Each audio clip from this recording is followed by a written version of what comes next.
Candace also called out the toxic race-driven narratives polluting the conversation around Clark. Let's keep it about basketball. That's the key. And when we do that, we can really grow the game. A direct challenge to those pushing culture wars over on-court excellence. Now everybody has a Twitter finger. Everybody can have reach to, the WNBA and make comments. But really the key is let's keep it about basketball. And when we do that, then we're able to really grow the game and what it represents. Disgusting conspiracy theories spread, including one accusing Clark of using her assistant coach's baby as a prop. Meanwhile, actual threats were made against Clark and her teammates, messages with bullseyes drawn on players' faces, and warnings of violence. And, through it all, silence. Not a word from the WNBA. No statement, no condemnation, no support. For a league that constantly touts its values of inclusion and safety, the hypocrisy was staggering. That's grit. That's a team evolving in real time. Natasha Howard took over. Sophie Cunningham made her presence felt. Lexi Hull dominated off the bench. And Caitlin Clark, even in her lowest moment, showed exactly why she's a leader. The trash talk, the swagger, the fire. This team is no longer rebuilding. They're ready. And if this game proved anything, it's that you can shut down Clark's shot, but you can't shut down her will. The Fever are coming, and the rest of the league better be ready. It started with a simple question: was there resentment building in the WNBA around Clark's success? Candace's answer was clear, powerful, and impossible to ignore. My job was to leave the game better than I came into it. You think Cheryl Miller is resentful that I had a league to play in?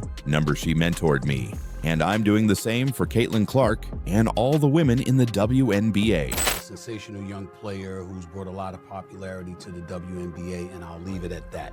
And get to a more micro question, and that would be this. No action was taken. Other players have struck Clark in the face, shoved her after plays, and even celebrated it. Hurting Clark has, disturbingly, become a sport of its own. But through it all, Caitlin Clark never retaliates. She never elbows back. She never lashes out. She simply plays her game and continues breaking records. That's what makes this latest incident so damning. Griner's outburst wasn't heat-of-the-moment trash talk. It was deliberate, hateful, and captured clearly on camera. Put the quote of Brittany Griner, what she said about the NBA. As Candace Parker said so perfectly, let's keep it about basketball. That's the only path forward. If you stand with Caitlin Clark and believe it's time for the WNBA to embrace her impact, hit that like button and subscribe for more. And tell us in the comments, did Candace Parker just deliver the truth bomb the league needed to hear? We'll be watching. This thing got very ugly very quickly, and then Brittany Griner, this guy out of nowhere, comes out, and what happened? This guy out of nowhere? What, doesn't he shoot without a shirt on? Like, isn't it? I thought it's a trend. I saw him shooting at his pool. Got a Brianna Jones who can shoot threes and stretch the floor. I'll call that for Atlanta. Backdoor, more movement from Indiana. Gets another bucket. It's a little bit of a seesaw. When Clark, Boston, and Mitchell were struggling, Howard stepped in and punished Atlanta. No one expected it. No one was ready for it. This was supposed to be Clark versus Griner, but instead, it was a team that came back from humiliation and made one of the league's biggest stars completely disappear. Caitlin Clark didn't have to save the Fever this time because Sophie Cunningham came back and brought the fire. Caitlin Clark, she walked off defeated, but on May 22nd, everything flipped. Griner scored just 5 points and fouled out. And even though Clark had her worst shooting night in over 3 years, she stood up to Ryan Howard, looked her dead in the eye. I'm not scared of you. Brittany Griner came into this game ready to dominate. She thought it would be another easy night in the paint, but Indiana had a plan. Sophie Cunningham smothering defense on Alicia Gray. The double team comes over for BG. She has 5 seconds to work with. The trash talk was real. The revenge, brutal. And what happened next will shock you. It's game day in the A as the Dream. Welcome in Caitlin Clark and the Indiana Fever, who are looking for some get back after dropping their previous game back on Tuesday against the Dream. Caitlin Clark has created some history to start the season. Caitlin Clark just had the worst shooting game of her career and still embarrassed Brittany Griner on her home floor. The trash talk was real. The revenge, brutal. And what happened next will shock you. I'm not going to act like it's something that we don't see. She's had a huge effect called the Caitlin Clark effect. Yes, have we ever had teams have to get into larger arenas to play against a team? No, we have not. So if we have more eyeballs on the game and Caitlin Clark brings that, why would we feel some kind of way because she has more television games? I think we have to understand that when one player eats, we all eat. And as we all get more opportunities, it just opens it up for everyone else. And I think Caitlin has said that even herself in certain interviews. And I love that. Stay tuned, because once you see the full story, you'll understand why fans are saying this is the WNBA's biggest scandal yet. Brittany Griner's shocking words were caught on live TV. During a heated game, Griner fouled out. And as she walked off the court, cameras clearly captured her mouthing the words, "trash effing white girl," toward Caitlin Clark. The footage went viral almost instantly. Lip readers confirmed what fans suspected, and major commentators like Skip Bayless wasted no time in calling out what they saw. Caitlin Clark didn't just win, she humiliated Brittany Griner, and the moment she said, "I'm not scared of you," everything changed. This was personal. Just 48 hours earlier, the Indiana Fever were embarrassed on their home floor. Howard had it blocked at the rim. Howard pulls it down. Howard's shot is short. And Atlanta will escape with a victory. Out-rebounded, out-muscled, outplayed. Brittany Griner dropped 21. Howard has the assignment.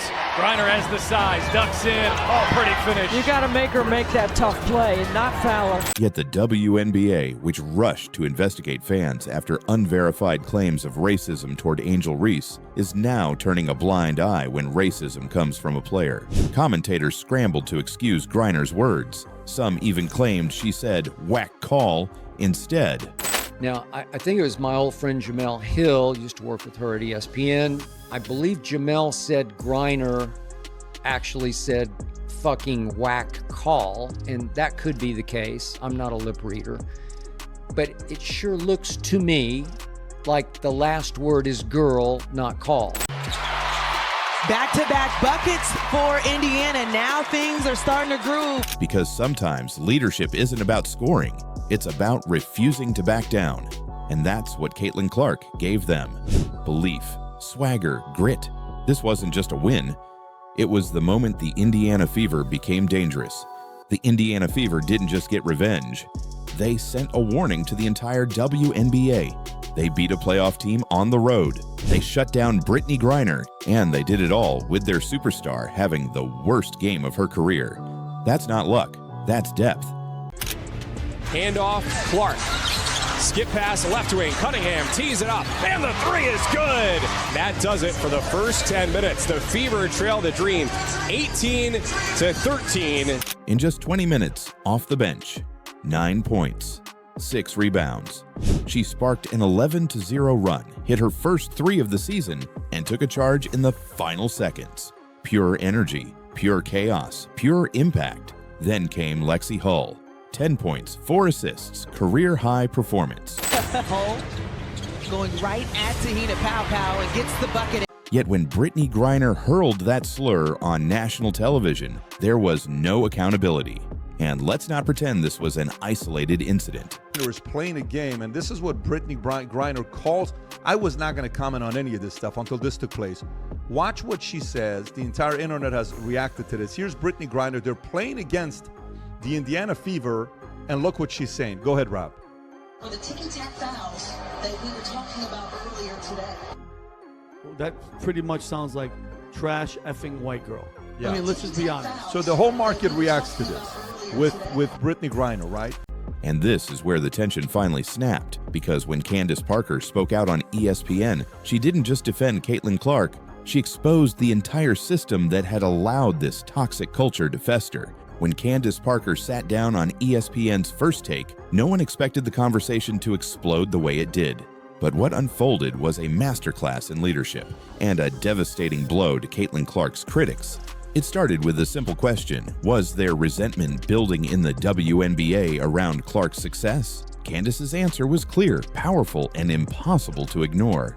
"My job was to leave the game better than I came into it." Much much-needed bucket for Indiana. Brings, pass right elbow, Cole, hangs, jumper, good off the backboard. Atlanta had no answer. The same bench that was a weakness all season just outscored Atlanta's by 16 points. This wasn't a one-woman show anymore.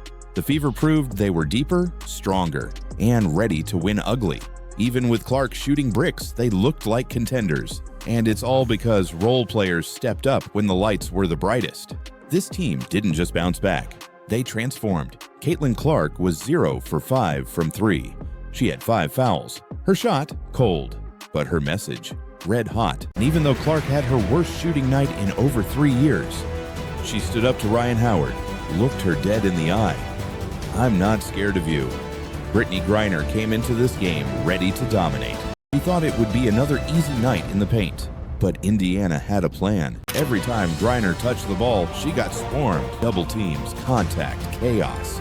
By the fourth quarter, she was frustrated, out of rhythm, and in foul trouble. With 3:38 left, she fouled out. The arena went silent, but that's when Natasha Howard turned into a monster. 26 points, 12 of 17 shooting.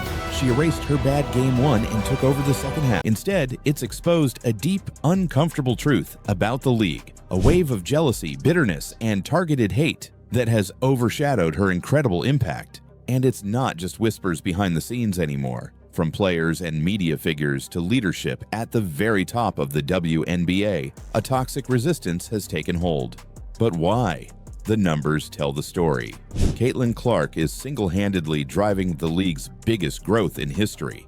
Record-breaking ratings, sold-out arenas, merch flying off shelves, a projected $1 billion in revenue this year alone. Yet, instead of embracing this success, the league seems determined to deny it. And I think Caitlin Clark has done that even in her first year in terms of, being able to be that floor general. Her and Aaliyah Boston's connection has really improved. And I think the thing about Caitlin, yes, she can shoot from the logo, but she makes her team better. Candace Parker just said what every Caitlin Clark fan has been screaming all season, and it left Caitlin's haters completely silenced on national TV. But what exactly did Candace say on ESPN, and why has this one interview sparked outrage, exposed deep jealousy in the WNBA, and forced the league to confront its biggest controversy yet? Stay tuned, because this was the truth bomb no one saw coming. Hi, I'm Caitlin Clark, guard for the Indiana Fever. Lisa Leslie, a Hall of Famer and one of the WNBA's most respected voices, echoed Parker's message in an earlier interview. We cannot deny what Caitlin Clark has done for the women's game. She's had a huge effect, the Caitlin Clark effect. I think we have to understand that when one player eats, we all eat. And as we all get more opportunities, it just opens it up for everyone else. And I think Caitlin has said that even herself in certain interviews. And I love that. I love that she's not the player who's like, it's all about her. She's giving love and homage to those of us that have come before her. She shares the wealth with her teammates, and she doesn't have to do that. She deserves that, and she's helped change this game just as a lot of other players have. After a hard foul from Ryan Howard, Clark got up, looked her dead in the eye, and said what the cameras caught loud and clear, "I'm not scared of you." That one sentence flipped the energy. The crowd got louder, the game got more physical, and the Fever, they turned up the heat. Clark didn't need to hit threes. She led with toughness. Her confidence became contagious. Even Natasha Howard, even Lexi Hull, they fed off her fire. WNBA is exactly what she expected to be. Faster paced, tougher, more physical, more intense. Damaris Dantas with the rejection against Alisha Gray. Hit her and said, I dare you to shoot that ball. She's 50% in this game from 3, but she can knock it down. The bottom line is it contributed to elevating the popularity. Yeah. So Angel Reese and Caitlin Clark, embrace this. It's okay. Yeah. Because all y'all do is compete. That was the moment the narrative shifted. Candace, Lisa, and Stephen A. didn't just defend Clark, they exposed the bitter core of the resistance against her. Damn! And with millions watching, the haters were left humiliated. Their arguments dismantled live on national TV. I said it's also. So that's a flagrant foul. No, it's not. Okay. Angel's foul right here. That's harder. No, Angel, she pushed her. That's more. But they didn't call that. Howard in the back, 2 hands. She did push her. They didn't call that. Caitlin appears to be pointing out that call before. That's the question burning through every fan forum and media outlet right now. And until the WNBA addresses this blatant double standard, its credibility will continue to crumble, no matter how many "no space for hate" slogans they slap on the court. The WNBA now stands at a crossroads. Brittany Griner's words have ignited a firestorm of controversy. Caitlin Clark's fans are furious, neutral viewers are stunned, and the league's silence is making it all worse. The fact is simple. Caitlin Clark has done nothing but elevate women's basketball. She's broken viewership records. She's brought millions of new fans to the sport. She's the Rookie of the Year, a finalist in MVP voting, the face of the WNBA. In one calm, logical interview, Parker left the haters exposed, the whispers of resentment silenced, the racial narratives rejected, the excuses shattered. And in doing so, she sent a clear message to the WNBA: either embrace this moment and Caitlin Clark's impact, or risk destroying it. Now the league faces a choice: continue allowing bitterness to dominate the conversation, or follow the example of legends like Parker and Leslie and rally behind the players who are growing the game. Because this isn't just about Caitlin Clark anymore, it's about the WNBA's future. A future that depends on welcoming new fans, celebrating stars, and keeping the focus where it belongs: on basketball. The signs were there from day one, after Clark's sensational season opener against the Chicago Sky, a game that pulled in a staggering 2.7 million viewers, the most watched WNBA regular season game in 25 years. First in the league in fast break points. Clark connects. Dishing. Smith hitting from three. Boston comes up with a rejection. What was the league's response? An investigation, not into the game, not into officiating, but into the fans, over alleged hate speech that, as the video points out, was based on nothing more than online rumors. Instead of celebrating Clark's historic debut, the headlines were hijacked. Suddenly, the story wasn't about basketball. It was about controversy. Caitlin Clark was 0 for 5 from 3. She had 5 fouls. Her shot, cold, but her message, red hot. After a hard foul from Ryan Howard, Clark got up, looked her dead in the eye, and said what the cameras caught loud and clear: "I'm not scared of you." That one sentence flipped the energy.